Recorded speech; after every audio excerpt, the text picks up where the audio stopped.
আসসালামু আলাইকুম। আমন্ত্রণ বাংলা ভিশন সংবাদে আপনাদের সাথে আছি আমি ফাতেমা জান্নাত। দিন শুরুতে বিআরবি কেবল সংবাদ শিরোনাম। অবসরপ্রাপ্ত মেজর সিনহা হত্যার ঘটনায় তদন্ত কমিটির গণশুনানি আজ। সাক্ষ্য নেওয়া হবে প্রত্যক্ষদর্শীদের। বিভিন্ন জেলায় বন্যা পরিস্থিতির উন্নতি হলেও দুর্ভোগ কমেনি। কুড়িগ্রামে উচ্চ মুনাফায় ঋণ নিয়ে চরম ক্ষতিগ্রস্ত বানভাসী কৃষক। সরকারি ঋণ অতীতে সব রেকর্ড ছাড়ালেও উদ্বেগজনক হারে কমেছে। ব্যক্তি খাত সবচেয়ে বেশি ক্ষতিগ্রস্ত। ক্ষুদ্র উদ্যোক্তারা নীতিমালা সংস্কারের তাগিদ। দেখছিলেন বিআরবি কেবল সংবাদ শিরোনাম, এবার বিস্তারিত। অবসরপ্রাপ্ত মেজর সিনহা হত্যার ঘটনায় স্বরাষ্ট্র মন্ত্রণালয় গঠিত তদন্ত কমিটির গণশুনানি আজ। সাক্ষ্য নেওয়া হবে প্রত্যক্ষদর্শীদের। টেকনাফের শামলাপুর রোহিঙ্গা ক্যাম্প ইনচার্জের কার্যালয়ে অনুষ্ঠিত হবার কথা রয়েছে এই গণশুনানি। স্থানীয়রা বলছেন, সত্য উদ্ঘাটনের জন্য স্বাধীনভাবে মানুষের মত প্রকাশের পরিবেশ নিশ্চিত করা হলে প্রকৃত তথ্য জানার পাশাপাশি পুলিশের ত্রুটি বিচ্যুতিও বেরিয়ে আসবে। তদন্ত কমিটির সদস্য কক্সবাজারের অতিরিক্ত জেলা ম্যাজিস্ট্রেট মোহা শাহজাহান আলী বলেছেন, এই ঘটনার সুষ্ঠু তদন্তের জন্য গণশুনানির আয়োজন করা হয়েছে। এদিকে সিনহা হত্যার মামলায় 4 পুলিশ সহ 7 জনকে শুক্রবার 7 দিনের রিমান্ডে নিয়েছে তদন্ত সংস্থা র্যাব। তবে টেকনাফ থানার বরখাস্ত হওয়া ওসি প্রদীপ কুমার দাস, বাহারছড়া পুলিশ তদন্ত কেন্দ্রের ইনচার্জ ইন্সপেক্টর লিয়াকত আলী ও এসআই নন্দ দুলাল রক্ষিতকে এখনও রিমান্ডে নেওয়া হয়নি। গত 31 জুলাই রাতে পুলিশের গুলিতে নিহত হন অবসরপ্রাপ্ত সেনা কর্মকর্তা সিনহা মোহাম্মদ রাশেদ খান। এই ঘটনায় নিহতের বোন শাহরিয়ার শারমিন ফেরদৌস গত 5 আগস্ট 9 পুলিশ সদস্যের বিরুদ্ধে মামলা করেন। করোনাকালে দম্পতিদের সন্তান গ্রহণে বিরত থাকতে পরামর্শ দিচ্ছে সরকার। এমনকি নিঃসন্তান দম্পতিদের ক্ষেত্রেও এবছর সন্তান উৎপাদনের চিকিৎসা দেওয়া হবে না বলে জানিয়েছে পরিবার পরিকল্পনা অধিদপ্তর। গর্ভবতী মায়ের ও শিশু চিকিৎসা যত্ন কার্যক্রম চ্যালেঞ্জ ও ঝুঁকিপূর্ণ বলেই একথা বলছেন চিকিৎসকরা। বিস্তারিত সৈয়দ আব্দুল মুহিতের রিপোর্টে।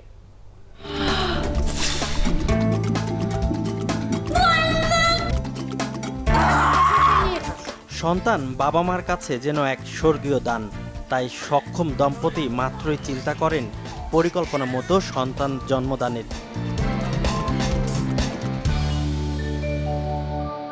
তবে করোনা গোটা দুনিয়াকে পিছিয়ে দিয়েছে, প্রভাব ফেলেছে জন্ম নিয়ন্ত্রণ কার্যক্রমেও। চিকিৎসা সেবা গ্রহণ অনেকখানি চ্যালেঞ্জের এই করোনাকালে। সব দিক বিবেচনা করে পরিবার পরিকল্পনা অধিদপ্তর জন্মবিরতি সামগ্রী ব্যবহারের তাগিদ দিয়েছে। কোভিডকালীন সময়ে কোন কোন মেডিসিন গ্রহণ করবে গর্ভবতী নারী, সেক্ষেত্রে একটা ঝুঁকি রয়ে যায়, গর্ভস্থ সন্তানেরও ঝুঁকি থাকে। সেজন্য আমরা একদিকে যেমন গর্ভধারণে নিষেধ করার জন্য আমরা পরামর্শ দিচ্ছি, অন্যদিকে যদি গর্ভধারণ করেন তাহলে নিয়মিত আমাদের স্বাস্থ্য কেন্দ্রে এসে অন্তত 4 বার যাতে তারা চেক আপ করেন। এরই মাঝে নারীদের প্রজনন স্বাস্থ্যসেবা পড়েছে হুমকির মাঝে। ঢাকা বিশ্ববিদ্যালয়ের পপুলেশন সায়েন্সেস বিভাগ বলছে, দেশে এবার প্রায় 2.5 লাখ শিশু আগের তুলনায় বেশি জন্ম নেবে। আমাদের যে নিঃসন্তান দম্পতি যারা আছেন তারা তো আসলে এখানে অনেকেই চিকিৎসা করতে আসেন। ওনারা চান যে বাচ্চা এখন নিতে কিংবা তার ট্রিটমেন্টটা চালিয়ে যেতে, কিন্তু আমরা এখন ডিসকারেজ করছি। সমস্যা হতে পারে বাচ্চা সার্কুলেশনে ভালো হয় না, তখন অনেক বাচ্চা অ্যাবর্শন হতে পারে, অনেক বাচ্চা মাঝপথে যে পেটেই মারা যেতে পারে। করোনাকালে বাংলাদেশেও জন্ম নিয়ন্ত্রণে নানা কার্যক্রম হাতে নিয়েছে সরকার। মধ্যপ্রাচ্যের দেশ মিশর এবং আফ্রিকার বেশ কয়েকটি দেশ করোনাকালে সন্তান জন্মদান থেকে বিরত থাকার পরামর্শ দিয়েছে তাদের নাগরিকদের। কারণ একটি সুস্থ সন্তান শুধু পরিবারের বা সমাজের নয়, গোটা দেশ ও পৃথিবীর সম্পদ। সৈয়দ আব্দুল মুহিত, বাংলা ভিশন, ঢাকা। দেশের অনেক জায়গায় বন্যা পরিস্থিতির উন্নতি হলেও এখনও কমেনি বানভাসীদের কষ্ট। দীর্ঘমেয়াদী কয়েক দফা বন্যায় নানা রকম সমস্যায় বানভাসীরা। এবারে কয়েক দফা দীর্ঘমেয়াদী বন্যার ক্ষতি পুষিয়ে নেওয়ার কোনো উপায় দেখছেন না কুড়িগ্রামের চরাঞ্চল ও নিম্নাঞ্চলের কৃষকরা। চরাঞ্চলে আবাদ করার সকল ফসল ও সবজি ক্ষেত সম্পূর্ণরূপে নষ্ট হয়ে যাওয়ায় তাদের আয়ের উৎস বন্ধ হয়ে গেছে। আমনের চারা নষ্ট হয়ে যাওয়ায় সবচেয়ে বিপাকে পড়েছেন বন্যা কবলিত এলাকার কৃষকরা। বন্যা পরবর্তী সময়েও বেকার বসে আছেন, কোনো সহায়তা না পেয়ে চরম কষ্টে দিন কাটাচ্ছেন তারা। এদিকে কুড়িগ্রামে উচ্চ মুনাফায় ঋণ নিয়ে সবজি চাষ করে চরম ক্ষতিগ্রস্ত বানভাসী কৃষকরা। চলতি মৌসুমে দীর্ঘস্থায়ী বন্যায় ফসল নষ্ট হওয়ায় ব্যাপক লোকসান গুনতে হচ্ছে তাদের। আরাধ্য ফসল ঘরে তুলতে না পেরে চরম হতাশায় কৃষক পরিবারগুলো। ক্ষতি পুষিয়ে নিতে সরকারিভাবে দ্রুত পুনর্বাসনের দাবি তাদের। কুড়িগ্রাম প্রতিনিধি শফিকুল ইসলাম বেবুর পাঠানো রিপোর্ট। চলতি মৌসুমে তিনবারের বন্যায় ব্যাপক ফসলহানিতে দিশেহারা উত্তরের জনপদ কুড়িগ্রামের কৃষকরা। দীর্ঘস্থায়ী এ বন্যায় ধান, পাট, ভুট্টা, কাউন, চীনাবাদাম, তিল ও মরিচ সহ 17,000 হেক্টর জমির ফসল একেবারেই মাঠে পৌঁছেছে। এতে ক্ষতির পরিমাণ 140 কোটি টাকা। ঋণ নিয়ে সবজি চাষ করেছেন বিভিন্ন এলাকার কৃষকরা। বিক্রি করে প্রতি মাসে কিস্তি শোধ করতে চেয়েছিলেন তারা, কিন্তু সে আশা ভেসে গেছে বানের জলে।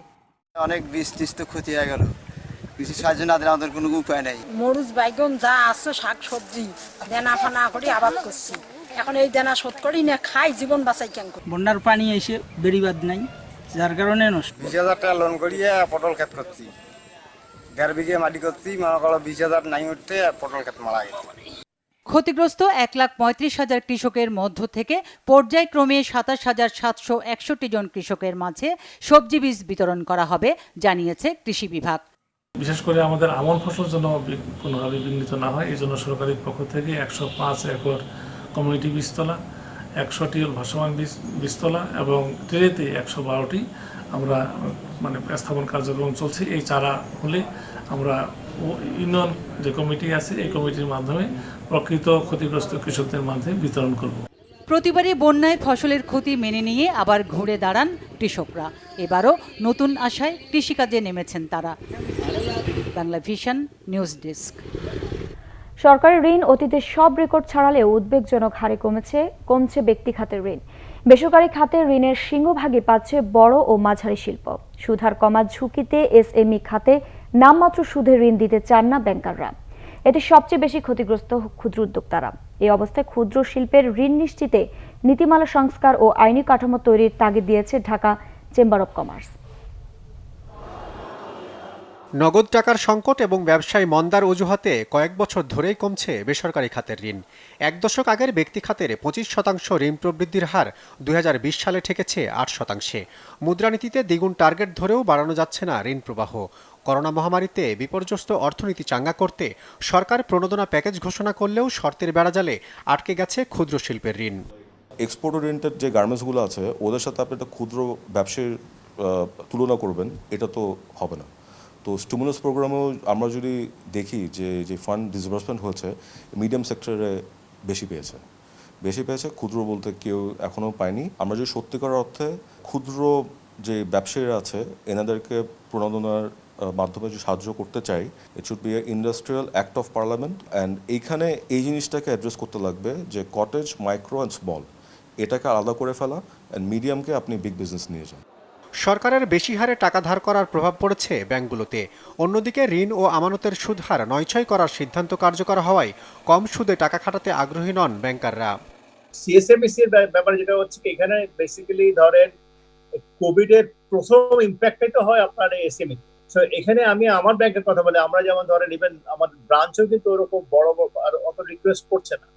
এবার এট দ্য সেম টাইম ধরেন এগুলি করতে গেলে তো আপনাকে ভিজিট করতে হবে, প্রজেক্ট ভিজিট করতে হবে, প্লাস আবার বাংলাদেশ ব্যাংকের কিছু রিকোয়ারমেন্ট আছে, সে এগুলি কিন্তু কমপ্লাই করতে হবে। জাস্ট আমি অ্যাপ্রুভাল দিয়ে দিলে কিন্তু হবে না।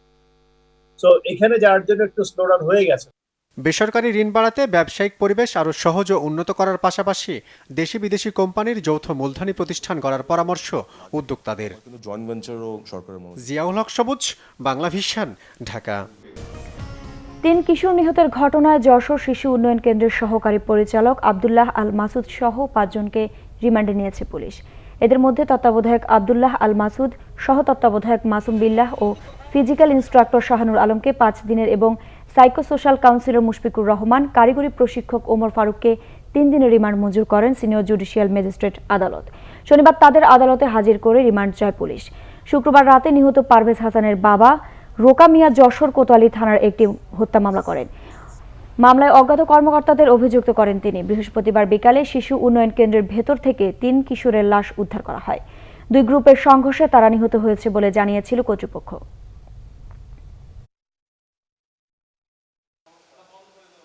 পাঁচজনকে আমরা পেয়েছি যে তাদেরকে এই দায়ভার নিতে হবে।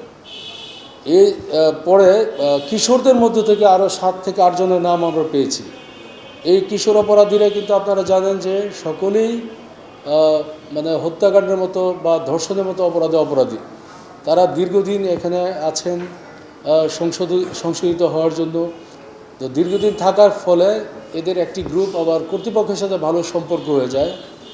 এই অনুগত যে গ্রুপটি তাদের মাধ্যমেই কিন্তু আপনার অন্য কিশোরদের উপরে যে 13 জন আইডেন্টিফাইড কিশোরদের উপরে এই অত্যাচার চালানো হয়। খাগড়াছড়ে তৃণমূল কৃষকদের সাথে ব্যবসায়ীদের সংযোগ স্থাপন করেছে জেলা পরিষদ। জেলায় বসানো হয়েছে 38টি কৃষি পণ্য সংগ্রহ কেন্দ্র। নিজ এলাকা থেকে শাকসবজি সহ মৌসুমী ফলমূল বিক্রি করছেন এ জেলার কৃষকরা। করোনা পরিস্থিতিতে যা বেশ সুফল দিচ্ছে। খাগড়াছড়ির প্রতিনিধি HM প্রফুল্লের পাঠানো রিপোর্ট। করোনা পরিস্থিতিতে বদলে গেছে খাগড়াছড়ির কৃষকদের পণ্য বাজারজাত করার প্রক্রিয়া। দুর্গম এলাকার অনেক কৃষক এখন বাজারে না গিয়ে কৃষি পণ্য সংগ্রহ কেন্দ্রের মাধ্যমে পাচ্ছেন ন্যায্য মূল্য। পাহাড়ের উৎপাদিত শাকসবজি ও ফলমূল বাজারজাত করতে জেলার 38টি ইউনিয়নে এ কেন্দ্র চালু করেছে খাগড়াছড়ি পার্বত্য জেলা পরিষদ। মধ্য সুবিধাভোগী ও বাজারে আসা যাওয়ার ঝামেলা না থাকায় ন্যায্য মূল্য পেয়ে খুশি কৃষকরা।